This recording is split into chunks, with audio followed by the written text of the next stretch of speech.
hello rise आज मोर লগত ডাঙৰ ঢকা এটা হৈ গল জানেনে নিজৰ লগত নিজে ঢকা কৰি লৈছো মানে কি হল আজি এটা ভিডিও বনাই আছিলো মই এডিট কৰি আছিলো সৰু মিনি ব্লগ এটা আৰু মানে ব্লগটো ইমান কথা কৈছো ধুনিয়াকে মানে বেক কেমেৰা কৰি আছিলো মোবাইলটো মানে ধৰি লওক এনেকে লৈছো আৰু দেই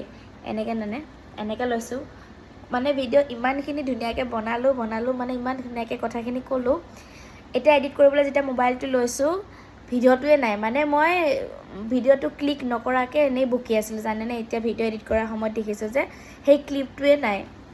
তাৰ পিছৰ ক্লিপটোৱে দিব লাগিব আৰু এতিয়া দিম তাৰ পিছৰ ক্লিপখিনি মানে আগতে কি কৈছিলো জানেনে মই মানে কৈছিলো যে মই দোকানৰ পৰা আহি পাই কিনে কাপোৰ সাপুৰ চেঞ্জ নকৰাকে মুখ হাত ধুই কিনে মানে ইমানে ভোক লাগিছিলে আৰু আনিছিলে মাংস জলদি বনাইছো মানে সেই বস্তুখিনি ধুনিয়াকে মানে মাকো দেখাইছিলো আৰু মায়ে ধুনিয়াকে সব ৰেডি কৰি থৈছিলে যি আদা নহৰু মছলা সেইখিনি ধুনিয়াকে দেখাইছিলো জানেনে ইমান ডাঙৰ মিস্টেক কৰিলো মানে বেয়া লাগে কিবা এটা ক্লিপ ললে যে সেই ক্লিপটো যেটা বিচাৰি নাপাও মোৰ লগত আজি তেনেকা হৈছে ক্লিপটো বিচাৰি পোৱা নাই এতিয়া বৰ্তমান মানে মই ভিডিও কৰা নাছিলো তো কি হ'ব নহলে ন আৰু মাজতে এনেকা হৈছিলে মোবাইলটো গৰমো হৈছিলে হেতু কাৰণে হল নেকি তেনেকা নেজানো আৰু সো তাৰ পিছৰ ভিডিওখিনি আপোনালোকে ইয়া সব আৰু ফলে আমাৰ জিয়া আৰু এফালে আমাৰ দেখিছে আমাৰ জিমিৰ কাৰণে কিমান আমাৰ মানে কি কুকুৰ বুলি কম এতিয়া কুকুৰ নহয় আৰু আমাৰ এটাই জিমি মোৰ ছোৱালী নিচিনা আছে তাই মানে এক্সট্ৰাকে বইল কৰি দিব লাগে বইলে দিওঁ মানে আমি মানে মাংস আমাৰ নিচিনাকে নোখোৱা আৰু মছলা নিদো তাক বইল কৰি দিম আৰু ইয়া আৰু মই জানেনে ইয়াতে সব আদা নহৰু পিয়াজ যিমানখিনি মছলা আছে এনেকে বনাই লো জলদি হয় মানে এয়া আৰু ইয়াতে ডাইৰেক্ট কেৰাহীত দিম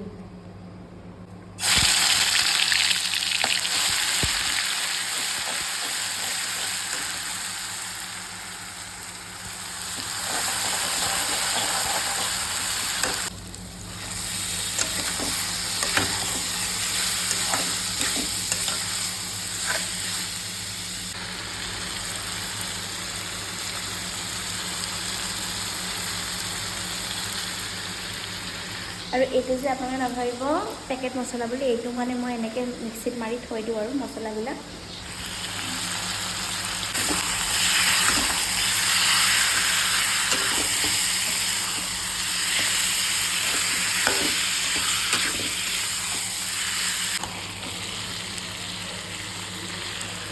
আৰু এয়া চিকেনৰ কালাৰ বহুত ধুনীয়া আছে জিয়াই গুণ্ড শুঙি কিনে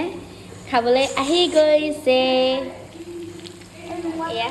ধুনীয়া আছে কালাৰ আৰু এনেকেই খাম ভাবিছোঁ এয়া জোল বনোৱা নাই জোল বনালে টেষ্ট নাথাকে যে শুকান দিম দেই সানি হ'ব এয়া জোল লাগে জোল হ'লে চিকেন এইটো যে ব্ৰইলাৰ মাংসটো দুজোল হ'লে ভাল নালাগে আৰু শুনক না আমাৰ কি জানে এটা কথা মানে ময়ো তেনেকা বাৰু আমাৰ চিকেন যি মানে মিটে বনোৱা হয় নহয় ফ্ৰাই কৰাৰ পিছত এপিচ এটলিষ্ট টেষ্ট কৰিব লাগিবই